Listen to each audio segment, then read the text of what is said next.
Without further ado, it's a huge honor and privilege to introduce this evening Rabbi Dr. Akiva Tatz. Okay, thank you very much indeed to Rabbi Hill. Tonight is almost the beginning of the second Adar, so we're moving towards Purim. Let me first of all thank Rabbi Hill for his amazing work, one of the great personalities of Jewish outreach today, so it's an honor to be associated with him. Let me also acknowledge the JLE, if I may. Let's call that my day job. So thank you to them for being behind this as well. And greetings to all of you. Those of you who are showing your faces, I appreciate that. It's much easier to speak to a face than a black box. So that's certainly appreciated. And it's a great pleasure to speak to people from around the world in preparation for Purim. Now, Rabbi Hill has obviously considered you all to be black belts because he's chosen a subject which is challenging, requires deep thought, and possibly even adjusting some of our previous conceptions. But if he reckons that you're up to the task, then he must be right. So let's see if we can put our heads into that and think deeply about something on perhaps lines that we're not so used to thinking about. And that is the subject of doubt and certainty. And we'll see how that relates to Purim and what it means and how this pervades our lives. Doubt and certainty, what we call safek and vadai. Safek means the world of doubt where you cannot know clearly. And vadai means the concept of being absolutely certain, seeing things clearly. It's that area that I'd like to talk about and show you why it's central to Purim and a central theme in our lives. First of all, obviously, I don't have to tell you that we live a doubt all the time.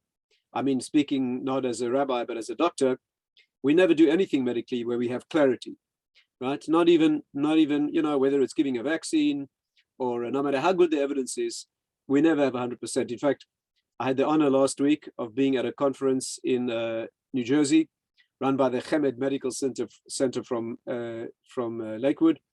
And there was a 4-day seminar on medicine and halakha. And one of the central issues was the question of operating within doubt. You don't know, no one knows the future, no medical procedure is completely safe. We deal in doubt all the time. And in fact, I would like to suggest to you that absolute clarity is impossible. Some of our commentaries say that if you had absolute clarity, you would not have free will. Very interesting thought. So let's approach this subject and see if we can penetrate it. And I hope you'll walk away understanding why life necessitates certain levels of doubt and what it means to learn how to penetrate that doubt to the maximum extent. And why is that the message of Purim? So, bearing in mind that the object of learning Torah is not to hear new information, but to gain new ears. Let me say that again. The object of learning Torah is not to use the same old ears to hear new material, because then it goes in the same way. And a person who uses the same old ears becomes worse the more they learn, because everything they learn corroborates their prejudices. And therefore, what we want in hearing Torah is that it tears open new ears, hear things in a completely new way. King David says, Oznaim karita li Hashem. He says, God, you've torn open new ears for me. When you speak to me, you don't give me new information, you give me new ears. And that is something that is challenging. Who's here from Italy, by the way? Italy, somebody's here from Italy. No one's admitting it? Okay, so if anyone is, email me. Oh, Miriam, you're from Italy. There's an amazing poem, beautifully Italian poem about retaining childhood ears. Anyway, you remind me, I'll send you that poem.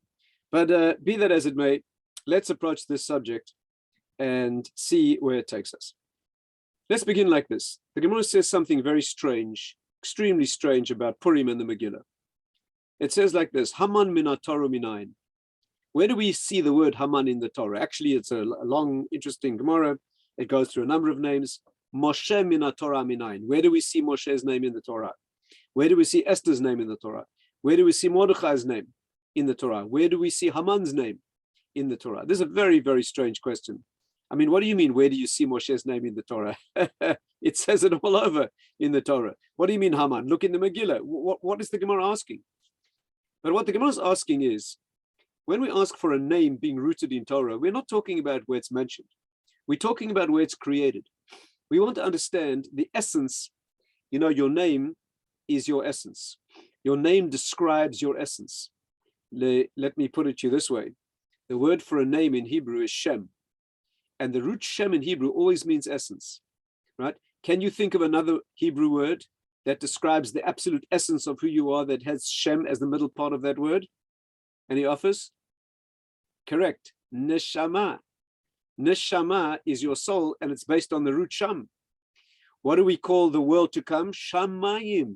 Kol Shamim. Sham means destination, endpoint, right? Where you're moving towards. So a shame. By the way, the verb sham in Hebrew means to assess a value. A shammai is a person who is a surveyor. It is somebody who assesses a value. So the root sham is always the root of essence. And therefore your name, your shem, right, is your destination. It talks about exactly, it conveys the essence of what it is that you are. And so when the Torah is asking, where do we find this name in the Torah, that name in the Torah, we're not talking about where it's mentioned. We're talking about where's the genesis, where's the conception, what's the explanation of the name of these individuals. And the Gemara answers fascinating answers. For example, with Esther it answers, where is she contained in the Torah? Hastir astir panai bayomahu. When Hashem says on that day, meaning the time of exile, I will hide my face. The word hastir, Esther, hester in Hebrew, which means to hide, is exactly the same name as Esther, which means Esther is the woman who is hidden. Of course, she's hidden. She never disclosed where she came from, who she was, what her nation was. But there's a much deeper message than that. But nevertheless, be that as it may, Esther is the one who's hidden, and the king was unable to find out who she is and who she was. So astir means the one who is hidden. Mordechai's name is contained. By the way, it's very interesting if you'd like some homework. Rabbi Hill obviously wants you to give something to think about. Very interesting. Both Mordechai and Esther's name are both located in the Torah in a way that has something to do with smell. Because Esther's name was also Hadassah, and the Hadass has smell, and Mordechai is Mordrol, which means the incense, the beautiful smell of the incense. So for a little homework, you can think about why is it so important that these two people smell very good. But be that as it may, the Gemara is looking for the root of their names in the Torah. And what I'd like to point out to you is when it looks for Haman's name, the Gemara gives a very interesting answer. Where do we find the name Haman in the Torah? From the verse in the beginning of the Torah that says, Hamin ha'etz, asher tziviticha lo lechol. In other words, Hashem said to Adam and Eve, right back at the beginning of human history, Hashem said to them, there's one tree you may not eat. All the trees of the garden, achal toichal, you certainly eat them. I want you to eat from the fruit of the trees. That is the work you need to do in the world for me. And it's a long discussion. What is the meaning of trees and eating and fruit? But that's what Hashem wanted. But there's one tree called the tree of knowledge, the tree of real knowledge, by the way. Knowledge that is so intense that no doubt is possible. I do not want you to eat from the fruit of that tree. At least not yet. Not yet. And therefore, Hamin ha'etz. So here's what happens. Hashem says, God says to the human being, do not eat the fruit of the tree. And man and woman, they sin, they fall, they eat the tree, they eat the fruit of the tree, they crash the world into darkness and death and destruction and havoc and chaos and wars. Need I mention wars? Let's at this point take just a minute to say perhaps our learning can be in the merit of the people who are endangered today, especially, but not only, but especially Jews in the Ukraine. And of course, all the risks and dangers of crazy people functioning in the world who think nothing of killing people for doubtful reasons. But be that as it may, talk about doubt, talk about a world of darkness and confusion. But be that as it may, the human being crashes the world and as a result feels shame. Don't forget Adam and Eve were naked and not ashamed. As soon as they sin, they crash into an awareness of their naked bodies and they hide. They hide under the bushes in the garden. And the Torah says that God appears, Hashem appears in the garden, and he says, Ayeka, where are you? Where are you? So they crawl out from under the trees, and Hashem says, Hamin ha'etz, did you eat from the tree? That's my question. God's question to man. Did you eat from the tree? Hamin is the word Haman. That is very interesting.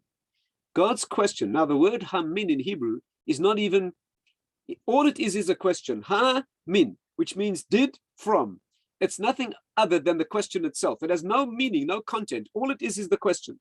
In other words, when God puts the question to the human being, as if to say he doesn't know, he's questioning the human being. Where are you? Oh, that's where you are. Oh, I didn't know. Okay, now tell me, Hamina ate, did you eat?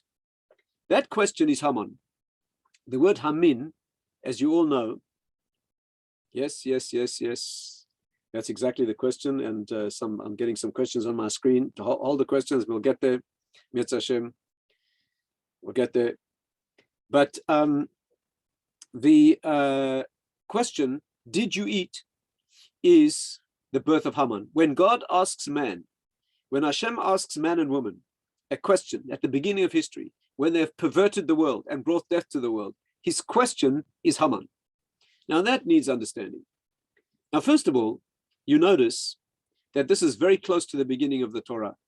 And here we have a rule that the closer something is to the beginning, the more potent it is, the more all-consuming and all-containing it is, right? When you take a thing back and back, let's talk medically for a moment. If you scratch a human being, it's not too serious. But if you make that sort of injury in a baby when it's being formed in the womb, that could be extremely serious. But if you go back to the moment of conception and you move one molecule, that could be much more far-reaching. The closer you are to the moment of origin, the closer you are to the moment of conception and initial development, the more potent and the more far-reaching the consequences. This is the very first conversation, right at the back of the human-God interaction. There's a word that God uses which brings Haman into being. When God says to the human being, did you disobey me? Did you eat? As God asks that question, Haman is born. Now, what does this mean? What is being said here? So there's a wonderful analysis of this in Rav Tzadok HaKohen. Rav Tzadok HaKohen was one of the great Hasidic thinkers. We're going back more than 100 years. And he has a wonderful analysis of this. And if you'd like to look at that, there's a long discussion of this on my website in a class called Purim and Adam's Sin. In my book, which is called World Mask, you'll find a chapter on this. There's a lot of research and you can look up all the original sources there. But I'd like to give you an overview of this subject and show you how far it goes. The concept is that we can never know anything with absolute certainty in the world. Let's talk about Haman. Haman is a descendant of Amalek, right? Amalek is the nation that is totally focused on destroying the Jewish people. Amalek, unlike all other anti-Semitic energies in the world, all other anti-Semitisms in the world are based on a reason. The reason may be illogical, but it's a reason. The Jews are the conscience of the world, like Hitler said, we don't want them around. Or we hate them because they run world politics and they own all the banks and we're jealous of them. Whatever the reason is, they hate Jews. Amalek hates Jews only because they're Jews. That he lives, I would say this, other nations want to get rid of the Jews for a reason. If the Jews were not in the world, then we could live a life without conscience. So if the Jews were not in the world, we could get their jobs. All sorts of. Amalek hates Jews only because they're Jews. And that's why Amalek is a nation that is prepared to kill Jews, even suicidally. Let's go back to the history of Amalek and understand this. Because it's very peculiar when someone's willing to give his life to kill someone else. I mean, what is the logic for giving your life to kill someone else? There's only one logic for that. And the logic is that if he's alive, you're not alive in the first place. In other words, if that individual's alive, your life is no life. And therefore it's worth dying. Because as long as he's in the world, you're not alive. There's no other logic why you would give your life to kill somebody. I mean, what kind of calculation is that? Amalek lives in the world. They are the nation that live only to kill the Jewish people, not for another reason, but that's who they are. Let's go back to the history of this and understand. Amalek is the nation that when the Jewish people received the Torah, they tried to kill us. They traveled hundreds of miles. When you look at the map of the Middle East at the time of the giving of the Torah, they were nowhere near. It's not like we were going through their territory. There were other nations that got upset because the Jews were going to go through their territory. Who knows what they'll do to us? Amalek lived hundreds of miles away. They were descendants of Esau, right, who tried to murder his brother Yaakov. And they were the absolute pinnacle of the ideology of Esau, which is kill Yaakov at all costs. That's what we live for. Your life is through your sword. It's by destroying the Jews that you have to, ladies and gentlemen, you have to understand what anti-Semitism means in the world. And in order to understand that, you have to know where it comes from at root. Not anti-Semitism that is a part of an ideology, but a nation that lives only to kill the Jewish people. right? If you want some sort of a picture of this, you put yourself into the mind and mentality of Nazi Germany and Hitler, right? Where all he lives for is to kill Jews. Even when he's losing the war, he puts all his effort into killing every possible Jew. That's what he's in the world for. His holy task in the world is to rid the world of Jews. That was Amalek. So they traveled when they heard the Jewish people receiving the Torah, they made a suicidal effort to kill the Jews. The Torah puts it like this: the nation of Amalek, asher korcha baderech. The word korcha is very interesting. It means the nation that happened to meet you on the way. Asher korcha. Mikra in Hebrew means something that is coincidental, not planned, which means it's as if they met us coincidentally. They didn't meet us coincidentally. They traveled hundreds of miles to get to us to destroy us. But the Torah uses the word asher korcha. And our commentaries point out the word korcha has three meanings. Korcha means mikra, and that essentially means very deeply something that God is not involved in. It's coincidence. It's not hashgacha. It's not Hashem operating in the world. It's a mikra, coincidence, fancy meeting you here, right? What a coincidence. When they met us, they did it in the way that they come to defeat the Jewish people with a message: this is not God's work in the world. This is completely coincidence. There's no God running the world. There may be a God, but he's not running the world. He's doing other stuff. Everything that happens in the world is uncontrolled and coincidental. And therefore, after traveling hundreds of miles to destroy the Jewish people, Asher korcha baderech. This is not directed. This has no meaning. This is coincidence. Number two, the word korcha means to make you cold. And Chazal say, and Rashi brings it, when they attacked the Jewish people were on fire. They're receiving the Torah from Hashem, a nation that speaks to God face to face, that sets the world on fire with spiritual idealism. Amalek knows that if that's in the world, we're dead, because we represent the power of cooling down that power in the world. We represent the gap between the world and God. And if the Jewish people are bringing God into the world and fanning the world to a fever pitch of flames, our job is to cool it down. And Rashi brings the incredible Chazal that says that Amalek attacked the Jewish people in the desert like a man throws himself into a bath of boiling water. He gets very badly burnt, but he cools the water. They attacked the Jewish people in a suicidal fashion, knowing there was no way they would survive. You're talking about attacking the people that God has just spoken to face to face. God has personally taken these people out of Egypt on eagle's wings, and he's speaking to them face to face and giving them a Torah. There's no way you're going to win that battle, but we'll cool them down. And the Medrash says that Amalek attacked the Jewish people, knowing they'd get virtually wiped out, but they would cool down the world's enthusiasm for God's presence in the world.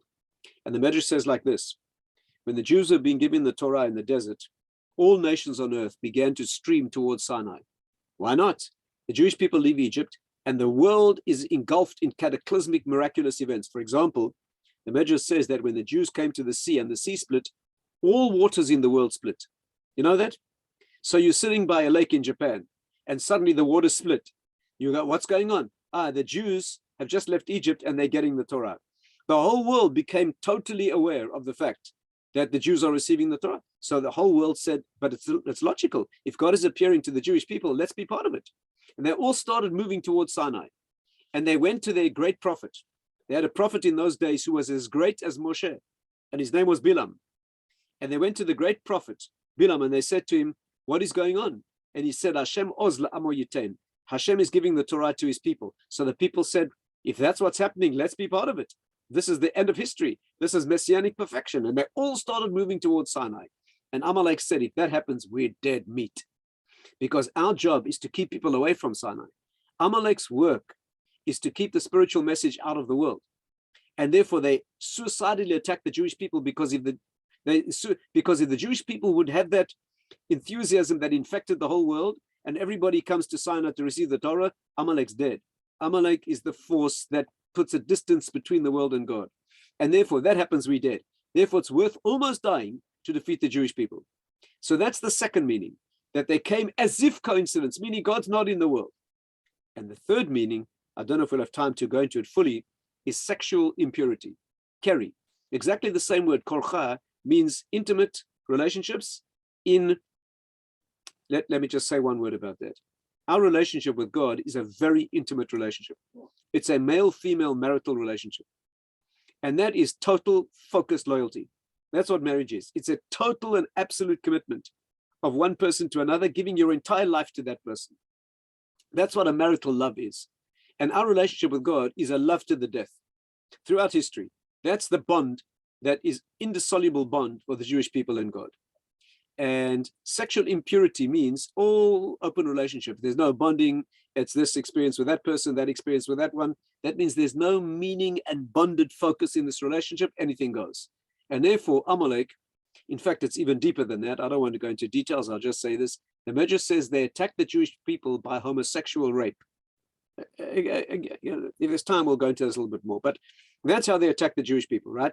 In other words, who will be the male in this relationship? Which male will impose his form on the female receiver? Okay, you, the Jews on the world, or we, Amalek? We'll attack you in that way to show we overpower you. You, the female that receives us. That's our ideology that will be the one that will be rampant in the world. Okay, all of this needs deep discussion. But those are the three meanings. Now, to understand the hatred of Amalek, Rabbi Yoshua Hartman, one of the great teachers of this generation, he puts it like this. He says, imagine Amalek. They live in a country hundreds of miles away from Sinai.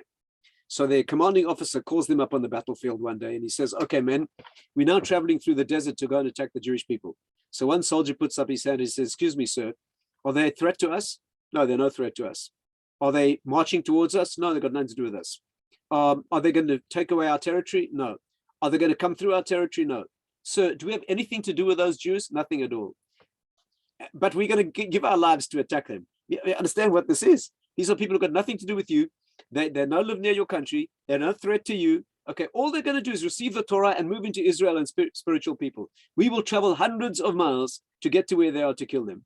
Why? Because they're Jews in the world. If they're in the world with the Torah, we're dead meat. Now, let's go one step further. What does Amalek represent spiritually? Stay with me carefully, please. This is very few things are as important as this. We know that the world is built as a reflection of a spiritual world. This is something you can never afford to forget. The world that we live in is a world that's manifested as a projection of a spiritual world. The classic teaching on this is the Ramchal in Derech Hashem, and he says that everything you experience in the world is projected from what he calls a koach nivdal. In English, we would call it a transcendental force. That means anything you see in the world is projected from a spiritual reality. The spiritual reality is less visible, but more real, which means there's a physical reality that you can see. Inside it and above it is a spiritual reality. Less visible, less tangible, but more real. And of course, that spiritual thing has a spiritual thing inside it, which is even less tangible and even more real. Let me give you the most obvious example. You take a human being who's a body. The body is more tangible, but much less real than the transcendental source, which is the neshama, the soul inside. And anyone who knows what a person is realizes that. If you relate to a human being as a body only, that is a very crude and vulgar, sordid way of relating to a human being. Obviously, when you relate to a human being, even in a male-female relationship, even an intimate relationship, you're only doing that because there's somebody inside. That means you're using the body as an access to something deep. It's true that women understand this better than men. That's true. Women have a natural sense of penetrating the material to see what's inside. But any human being with any sensitivity should know that when you relate to a human being, the body is only the external, it's only the lower aspect of the human being. The soul inside, the spirit inside is the essence. It's less visible, it's less tangible, but it's more real. And my friends, the soul has a soul, and that soul has a soul. And the soul of the soul of the soul is called God. Okay? That's the system in the world. So everything you experience in this world is projected from a higher world, and that's called the koach nivdal. And listen carefully. If you observe clearly what's happening in the material, you'll understand the spiritual. Let me say it again. If you look carefully at a tree, you can know what God is. If you look carefully at a sunset or any material thing in the world, or chemistry or physics or anything in the world, you can get to know God. And it's the only way you'll ever get to know God. You will never see him directly. Let me give you an analogy. When you look at a person's body carefully, you'll get to know the person. Watch their face carefully. Listen carefully to what they're saying. Watch the movement, look at the gestures, look at the expressions on their face. And as you get to know this person, all you'll ever see, you can be married to somebody for 50 years. You'll never see their soul, ever. All you'll ever see is their body. When you watch that body carefully, you'll get a very clear knowledge of the person inside. And why you're relating to this person? For the person inside, not for a body. The body's necessary. You can't embrace your friend without a body. You can't show them your love for them. without a body. But the body's not the point. When you look at the world, you're looking at the world to get to know God. If you look at the world and you enjoy the world as it is, that is an immoral, sordid, and vulgar relationship. You're relating to the material and you're forgetting that there's a soul inside. You're as vulgar and immature as a person relating to another person as a body only. And so when you relate to the world, you're seeking the inner being. When you see the skies and the stars and the trees and the sunset and any beautiful thing in the world, you're looking for the godliness in it. Will you see it directly? No, but you don't see the soul either. My friends, is this clear? Okay. Now, if you want to know what Amalek represents, what is Amalek teaching you about the spiritual world? Which aspect of godliness is Amalek? Ruth is asking a very important question. Even though we are imperfect, you can still learn about God from us. Once you know that the physical is not the same as the spiritual, but you know how the projection works. Now, in order to understand what Amalek represents, let's listen carefully. Let's understand what they do in this world. Once you understand what they do in this world, then you can understand what they mean spiritually. And what they do in this world is try to kill the Jewish people. That's what Amalek does. What does that mean? The Jewish people represent God in the world. When Hashem gave us the Torah, He said to us, Atem Eidai, you are my witnesses. A witness's job is to bring the reality into the courtroom. In Jewish law, a witness does not talk about the crime. The witness reconstructs the crime in the courtroom. That's the purpose of a witness. You know that, I'll give you an example. In Jewish law, let's say witnesses come to court and they have to report on someone who cursed God. Imagine, somebody cursed God, and the witnesses have to come to court and tell the court. They're not allowed to say what the person did. They have to say the words that the person said. They have to reconstruct the sin. And you know what the Jewish court does? They clear the courtroom. No one's allowed to be present except the judges. And when the person says repeats the curse of God, the judges tear their clothes. Why? Because the witness needs to reconstruct. Is this clear? He needs to bring the crime into the courtroom. That's what a witness is. Atem Eidai, you bring me into the world. Listen carefully. You as Jews, whenever you say Shema Yisrael, Hashem Elokeinu, Hashem Echad. Shema Yisrael, Hashem Elokeinu, Hashem Echad. In the word Shema, there's a big ayin in the Torah. And the word Echad, there's a big dalet. You put the two together, it spells 8. When you say Hashem Elokeinu, Hashem Echad, you as a Jew are giving witness and testimony that Hashem is one. Can you see that in the world? No. That's why you need a witness. You don't need a witness when you can see the crime. The witness is there to reconstruct the crime that you cannot see. The Jews are in the world to reconstruct the reality that cannot be seen, God. We met him. We saw him. He kissed us with the kisses of his mouth, as it says in Shir HaShirim. He gave us the Torah, which is the marital gift. And therefore, Shema Yisrael, Hashem Elokeinu, Hashem Echad, aid. And my friends, if you reverse the word aid, it spells da. Da means no. No, which means know it and testify to it. That's your role as a Jew. You're in the world to be a witness that there's something beyond the world that cannot be seen, but it's real.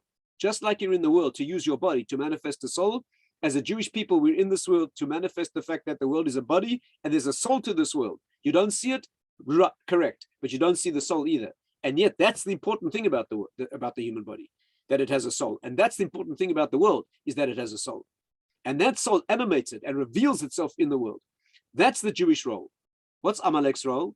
To keep that gap open. The Jewish people, listen carefully, here's the key. The Jewish people are in the world to close that gap. God is outside the world and we bring him in. We close the gap. We stand at Sinai and God appears in the world. We draw him into the world. Amalek's job is to keep God out of the world. Now listen carefully. Bringing God into the world is called certainty. That's called Vadai. What do we say in Rosh Hashanah Yom Kippur? Havadai Shmo. God's name is certainty. That means clearly, we see it clearly. And Amalek, my friends, is the gematria of Safek.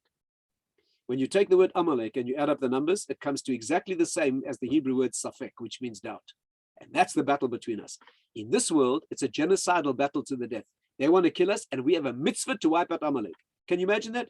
God has given us a genocidal mitzvah. Can you imagine such a thing? God has commanded his people to wipe out a nation. Why would he want us to do such a cruel thing? Because the battle in this world is a genocidal battle. They want to kill us, and our mitzvah is to wipe them out before they kill us. What's that represent? In the spiritual world, there's a battle to the death. Our work in the spiritual world is to bring God into the world. And their work in the spiritual world is to keep God out of the world. And therefore, when the Jewish people are marching towards Sinai to bring God into the world, they'll attack us suicidally. They dare not have that in the world. Their essence is the gap. Our name is Vadai. Their name is Safek. And therefore, Amalek, if you want, those of you who have that mindset, Amalek spells Amal Kof, the work of the monkey, that which looks human but is not. Amal Kof, the work of the monkey, that which looks human but has no soul, has no human soul. And Amalek means Safek. That's what Amalek is in the world for. They are in the world to keep God out of the world. And we here to bring him in. And that's the battle to the death. Who will determine, and that's the homosexual rape, who will impose the male seed on the format of the world? The Jewish people who are here to say that we represent God, or Amalek that wants to defeat that and be the boss and the male and dominate the world with that ideology that God is not here. And that's the battle. And if we close that gap, which is called Mashiach, Amalek is dead. Or put it another way, listen carefully to this. If the Jewish people could wipe out Amalek completely, we would eliminate the gap in the world between God and the world, and he would appear immediately. The mitzvah to wipe out Amalek is not because, we don't like them and we want to be cruel. And the mitzvah to wipe out Amalek is to eliminate from the world the force of doubt. Right? Amalek, Safek. Who's Amalek today? We indeed don't know. That's why not only that, we couldn't do it today. We don't have the mentality that would allow us to do that. Right? Unless you think of some sort of a Hitlerian type of a Nazi, type of an encampment that is trying to work out the Jewish people. That's about as close as you could get. But in theory, talking ideologically, without going to the mitzvah of killing Amalek, whether it applies only to the men and the soldiers or applies to everybody, this is not the discussion for now. But the mitzvah of the Torah is, their essence is to wipe us out, meaning keep the gap open in the world. And our mitzvah is to close the gap, wipe them out, so there's no force of doubt and gap in the world, and bring Hashem into the world. And that's a suicidal, cosmic battle to the death, because the reason we're in the world is to establish Atem Edai, Hashem Elokeinu, Hashem Echad, know it and testify to it. And that work in the world, okay, that's Amalek. Now, listen carefully, please. Listen very, very carefully. Let's go back to the beginning of history. This is the human story. Hashem says he creates human beings. They live in a garden, unbelievably close to Hashem. No clothing. No clothing means completely exposed. There's no gap. There's no interference. What does it mean not to wear clothes and not be ashamed? That means you look at the body, you see the soul. When Adam and Eve were created, their bodies were transparent. You don't put clothes on a body like that. Clothes are necessary to hide the animal nature of the body, but they did not have an animal nature. Their bodies were glowing. The Talmud says they were clothed in garments of light. Kosnos or, garments of light, not like we have garments, kosnos or with an ayin, which means skin, which means in Hebrew blind. In Hebrew, the word iver is the same as the word or. You know that? In Hebrew, the word skin is or. It's exactly the same word as iver, which means blind. And that's why in English, the skin is called a hide. Where did that name come from? Somebody has a thick hide.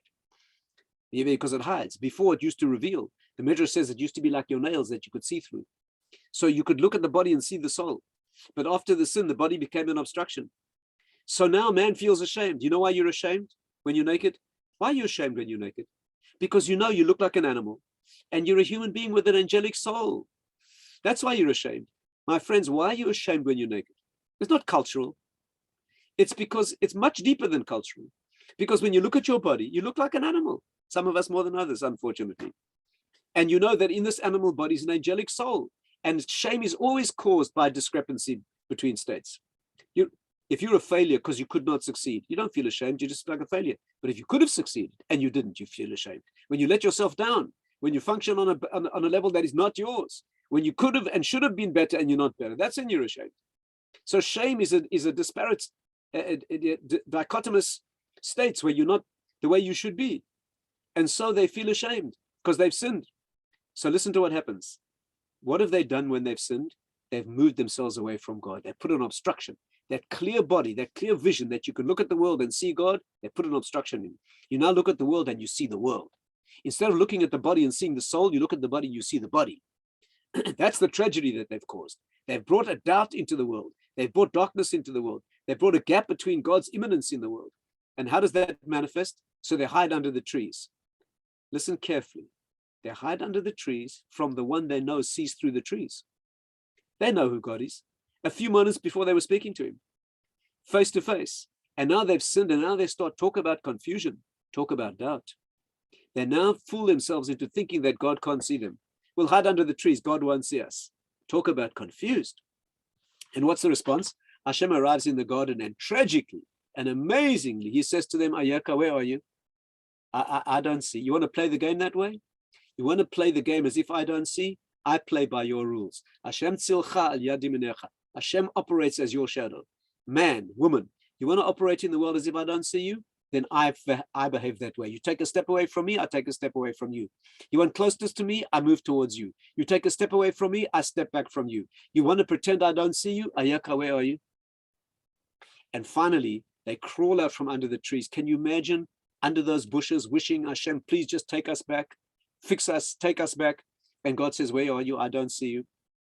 And they crawl out into the sunlight. And Hashem says to them, Hamin ha'etz, did you eat? I don't know. God, I don't know anymore. And Haman is born, my friends. That's where Amalek is born. Amalek is born in the question that God asks man.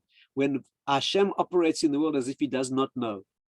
Never mind, we're confused. When he operates as if he's confused, as if he doesn't know. Where are you? Did you eat? The question that God asks man, the manifestation of Hashem's operation in the world as if he does not know, that is Haman. Haman is the gap between why the tree. Listen carefully to this. These are amazing things to understand. These can change your life if you understand these things deeply. The tree that he's talking about, Hamin ha'etz, did you eat from the tree? Trees are always manifestations of essence. In Hebrew, the word for a tree is an etz. Etz always means essence, like etzem, the bone of the thing, the skeleton, the actuality. Eating from the tree means absorbing that level of essence in the world. What is the tree of the knowledge of good and evil? Eitz hada'at tov v'ra. Listen very carefully, please. Pay attention with new ears. Why is it called Eitz hada'at tov v'ra? The tree of the knowledge of good and evil. It should be called the tree of knowledge of evil. When you eat from the fruit of that tree, all hell breaks loose. You bring death to the world. You bring tragedy and torment and chaos and 6,000 years of suffering to the world. Why is it called the tree of the knowledge of good and evil? It should be called the tree of evil. But God doesn't call it the tree of evil. The Torah calls it the tree of the knowledge of good and evil. And the reason is this. If it was a tree of evil, it would be no problem. Because it would be so filthy and so odious and so smelly and so disgusting, no one would go near it. But it's not the tree of evil. It's the tree of the confusion of good and evil. Because in Hebrew, the word da'at means intimate bonding. The tree, eitz hada'at tovara, the intimate meshing of good and evil. When you eat the fruit of that tree, my friends, you don't become bad. You become confused. You become a mixture of good and evil that you can no longer separate. Everything good in the world has some price and some badness. Everything bad in the world has some possible justification. No matter how bad and how immoral and how sordid it is, it has some attraction. And no matter how good a thing is in the world, it has some cost and some price. When you eat the fruit of that tree, you don't become bad, you become confused. All the good and the bad in the world has meshed. Da'at tovara, the knowledge of good and evil where you can no longer separate them anymore. It's the tree. You know what the name of that tree is in the Kabbalistic writings? Ilana desfeka, the tree of doubt. When you eat from the fruit of that tree, you don't become bad, you become confused. And as soon as you take a bite of that fruit, you can hide under the trees thinking that maybe God won't see you. And when you eat the fruit of that tree and you pretend that God can't see you, God says, where are you? I don't see. Did you eat? I don't know. That's what you've caused in the world. And that's Amalek. Amalek's work in the world, of which Haman is the absolute pinnacle, is to operate in a world as if God doesn't see you. No, it was coincidence. Fancy meeting you here. No, we just happened. We traveled hundreds of miles, but we just happened to be here at the same time as you. We cool down the world's enthusiasm for having God in the world. We make meaningful bonded relationships into an immoral, whatever happens, this girl tonight, that girl tomorrow night, because there's no meaning in this. It just happened to be, right? That is the force of Amalek, and that is after the human being eats from the fruit of the tree, from that moment on, for the rest of history, there will never be anything good in the world that doesn't have some bad. And from that moment on, there will be nothing bad in the world ever that doesn't have some good. Because from that moment on, everything become a mixture. Let me put it to you this way. When you eat food today, let's take example, the fruit of the tree, after all. Before that stage in the world, when human beings ate, there was no excretion. No excretion. You know why? Because food was absorbed. It's called nivla ba'evarim. Food was absorbed. Food was spiritual purity. It was absorbed in the limbs. There's no excretion. You know why, forgive me for talking in this crude fashion. You know why excretion is necessary? Because when you eat food, there's good and bad. And the body needs to extract the good and then reveal the offensive, reveal the other side, the dark side. The back of the body is called achor, achoraim. Achoraim means the foreign, unrecognized. Achor is the same in Hebrew as acher, strange and foreign. And the back is always the side of spiritual contamination. What do we call worship of idols in the world? Avodat gilulim, the worship of dung, excretion in the world. What a bizarre thing is that? Because the world now has good and bad. Which side are you which side, when you engage the world, you engage a mixture. You eat food now, it looks delicious. Yeah, but you know what's in that delicious food? Half that you'll absorb and build you and give you life, and the other half will be disgusting. And it'll be in your body because you've absorbed the world of the mixture. Now in your body you walk around, but you walk around with excrement inside your body. How humiliating is that? That's not how the human being was designed to be. But after you've brought the mixture into the world, right, now excretion becomes necessary. And my friends, forgive me, but excretion is the purpose of living. In the lowest sense, you excrete the material. In the upper section of the body, you excrete the waste gases and absorb the oxygen. In this part of your body, you conceive, you absorb the purity, the kedusha, and you make havdalah, and you excrete and banish from the mind all the contaminated elements of the world. Now the world is about separating the good from the bad, right? It used to be that the bad was separate from the human being. It was not inside the human being. It was at a distance, a serpent speaking from the outside. And now we have, right? We have a duality that is not ideal. We're working to get back to a unity. But for that, we have to excrete and reveal the dark side of duality in the world that needs to be defeated. And that is the concept of Amalek. Let me give you another example just to make it a bit more plain if you think I'm overdoing this. The Jewish people are traveling in the desert. Listen carefully. The Jewish people are traveling in the desert. They receive the Torah. Who's the arch enemy of the Jewish people spiritually in the desert? An idolatrous worship called Peor. Peor was a cult of idolatry that the Jewish people had tremendous difficulty, tremendous problems. In fact, the Maharal points out that Moshe Rabbeinu is buried mul Peor, so that his spirituality of his grave will counteract the force of Peor in the world. You know what Peor was, my friends? It was the worship of excretion. The worship of excretion. We're not talking about weird, kinky stuff. We're talking about an aspect of Torah. These people worshipped excretion. You know how they worship their idols? They performed their bodily excretions and functions in front of the idol. Are we talking about weirdos, kinks, nuts, crazy people? This is Torah. They understood exactly how the world's constructed. They know exactly where their separation line is, and they opt for the dark side. The Medrash says that there was a woman who once traveled the world, and she observed every idolatrous practice in the world. And she tried everyone, and none of them satisfied her. And then she came to Peor. And she witnessed this. She saw the priests of Peor in front of their idol. They were performing the excretions as their act of service. She was so disgusted, the Medrash said, she went up to the idol and she performed her excretions on the head of the idol. And the priest said to her, wow, that was amazing. We've never seen such spiritual worship. What are you talking about? What is going on? The story is, from the beginning of history, it became a confusion between the good and the bad in the world. It became an admixture of the two. And the work becomes to separate them, right? And therefore, the arch enemy spiritually in the desert, which side of that divide are you on? Okay? And the work now becomes not the way it was designed, but now our work in the world is that we sunk in the middle, right? And that is the work of separation. So the story is Haman mina Torah minayin. Where do you see Haman in the Torah? Hamina eitz. When Hashem asks that question, did you eat? I don't see you. I'm at a distance from you. Amalek is born, the nation that keeps God at arm's length. Let me give you one more example. Are we making some progress? Anyone out there who's with me? Anybody? Let me give you one more example. There's a challenge here. The challenge is, what was Adam thinking? What was Adam and Chava, Adam and Eve? What were they thinking when they ate the fruit of the tree? They knew the risks. They didn't understand them fully, but they knew the risks. What was the benefit they were looking for? They wanted to bring the world into some measure of mixture so that they could have the credit for separating it. Because listen carefully, when there is confusion in the world, you have work to do. When there's something to be excreted and eliminated, you can serve God by doing that. Let me explain this as best I can. Much later in history, this was repeated.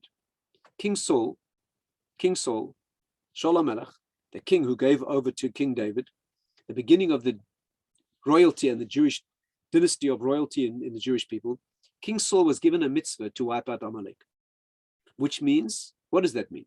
On a simple level, these are the nation that are trying to destroy you. Here's your opportunity to destroy them so that you are not any more at risk of their genocidal efforts. What does it mean spiritually? Hashem is saying to Shaul Amalek, you could be the Mashiach, or at least the forerunner of Mashiach. If you wipe out Amalek at this time in history, you bring me into the world fully. Okay? So Shaul, his mitzvah is to wipe out Amalek. What does he do? He battles them. He almost wipes them out. But he leaves one person alive. One person alive, the king Agag. And Shmuel, the prophet, hears about it, and he cries out all night. And the next day he comes and he says to Saul, what have you done? What have you done? And Agag is brought in front of him, and Shmuel kills him. But because he was alive one more night, there was a woman pregnant by him, and she had a child. And many generations later, who was born from that child? Haman. Which means Agag was the king of Amalek, and Shaul was the king of the Jewish people. That's the cosmic battle between these two forces in the world. Had Shaul killed him, he would have brought in a messianic era, because there's no more doubt and darkness in the world. There's no more suffix. There's no more gap in the world. That's what Shaul had the opportunity to do. And he would have brought in King David as the final Mashiach ben David, and the world would have been perfect. But he left him alive. And because of that, who is descended from him? Haman, who almost managed to destroy the Jewish people by total genocidal havoc on one day. But the Gemara says an amazing thing. You know who else descended from that King Agag? Rabbi Meir, who learned Torah in Bnei Brak. He had two amazing descendants. One was Haman, who tried to destroy the Jewish people, and one was a great sage of the oral law. You know what that means? It means this. When Shaul, what was he thinking? What was King Saul thinking? Says Ratzadok HaKohen an amazing thing. He was thinking, if I wipe out Amalek and we bring the world to its perfection, we have no work left to do in the world. Because once God is manifest in the world totally and clearly, there's no work of perception. There's no work of lifting ourselves in Torah and generating spiritual clarity. It's all easy and obvious. Hashem, I want to leave a little bit of work left in the world for us to do. Exactly the same mistake that Adam made. Adam and Eve made the same mistake. We want a little gap in the world. We want to bring in a bit of darkness so that we can show our love for you when we shine the light. And was it right or wrong? Well, it was disastrous, but what did it lead to? The fact that the Jewish people exists with the ability to learn Torah. You know what the Medrash says?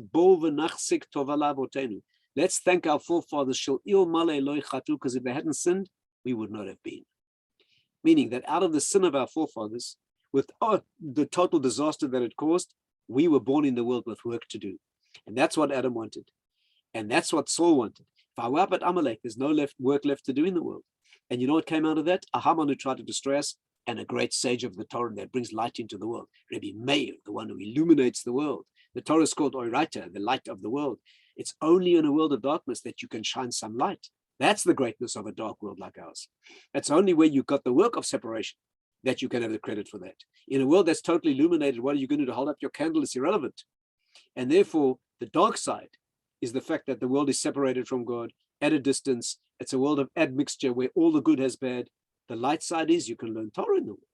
What did Purim bring to the world? A whole new Torah. Purim brought to the world, listen carefully, I'll finish with this. Purim brings to the world the miracle of being able to see light in the darkness. Not like the original Torah. The Torah was given at Sinai was completely illuminated. God appeared. There's no work to be done there. You couldn't ignore it if you tried. You'd have to be blind not to see it. But Purim, where God does not appear openly in the world, he makes a miracle that's all hidden.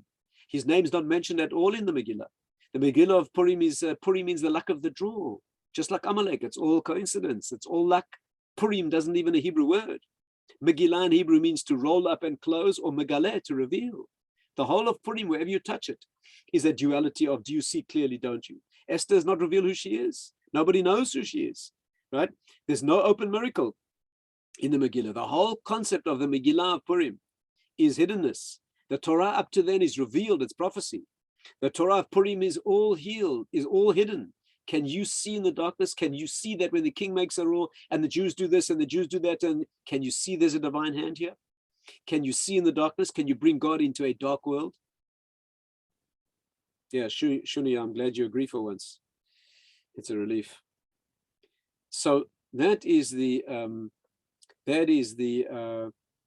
concept. And therefore Purim is to be able to take off the mask. Why do we wear masks on Purim? Why do we wear masks on Purim? Why do we dress up like the opposite side? Why do we dress up like the dark side and pretend? The message of Purim is it's a dark, separated world.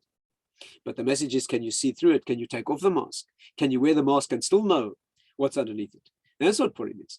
The whole, until there was no concept of masks and a skin you couldn't see through, it was all completely visible. But Amalek is the battle of perception. Atem Eda, you are my witnesses, and Amalek says, no, yeah, who says? Maybe yes, maybe not. Maybe yes, maybe not. Amalek Gematria Safek. I'll leave you with one final thought. But Nestler points out that there's something very remarkable about the word Safek and the word Vadai. Those two words have some amazing, amazing quality. And you know what's amazing about them? Neither one appears in the Torah. These are words of rabbinic origin. You will not find the word Safek in Torah anywhere, at least not meaning doubt. The rabbis coined that word, right? You know why? Because Hashem never created a doubtful world. He never created things that are doubtful, maybe yes, maybe not. He either created things or he didn't.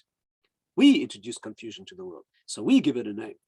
And of course, you can only have certainty when you can have doubt. You can't be certain if you can't be doubtful. Again, if you know something, you don't know it certainly, you just know it. Certainty means it could have been confused, but now you know, my friends, we are so confused that we say we're sure exactly when we're not sure. You say, I'm sure I saw him yesterday. Yeah, you mean you're not sure. If you knew you saw the person, you'd simply say you saw him, right? And therefore, Rav Dessler says, listen carefully, Rav Dessler says that any word that does not appear in Torah is not real. Any word that does not appear in Torah is not real. It was never created originally. And therefore the word Safek does not appear in Torah. It was never created. God created a clear and perfect world. But we came on the scene and started putting obstructions and hiding behind the trees and pretending, and we brought that into the world. Then we introduced the concept of Safek, and that's when Amalek is born. Amalek Gematria Safek. Because of that, we have the privilege of being able to reach what we call Vadai. Vadai Shmoi came to us. And we say on Rosh Hashanah Yom Kippur, Hashem's name is Vadai. We create that name. We coin that name. You will not find that name in Torah either. Anyway, I hope we've gained some little bit of clarity about why we live in a world of darkness and doubt, why it's not possible to reach total clarity, why you need the skill of being able to make decisions in a world that is not clear. Torah wisdom means learning to see clearly in a world that is not clear and make decisions with clarity, even though it's not possible to have total clarity. And to see Hashem clearly in a world where it's not possible to see him completely clearly. That's the skill. If you're waiting for one day somebody's going to tap you on the shoulder and turn around, it'll be speaking to God, you'll need to see a doctor at that time, right? You won't see God. Yeah, you'll see inside of a clinic. Now, God's not going to speak to you like that. He's going to speak to you in the wind, through the trees, and the visions of a sunset, and the words of Torah. That's where he's going to speak to you. And learning to read between the lines, like when you read the Megillah, is learning to take the mask off the world and see the genuine face behind it through your efforts of perception. Anyway, Rabbi Hill, thank you very much for this. Quick question, Rabbi Tatz, before I offer maybe a couple of people the chance for a question. Many people come to me and they say, Rabbi, I'm in doubt. I'm suffering in doubt with regards to relationships. Should I marry her? Should I not marry her? With regards to my job, should I do X or Y?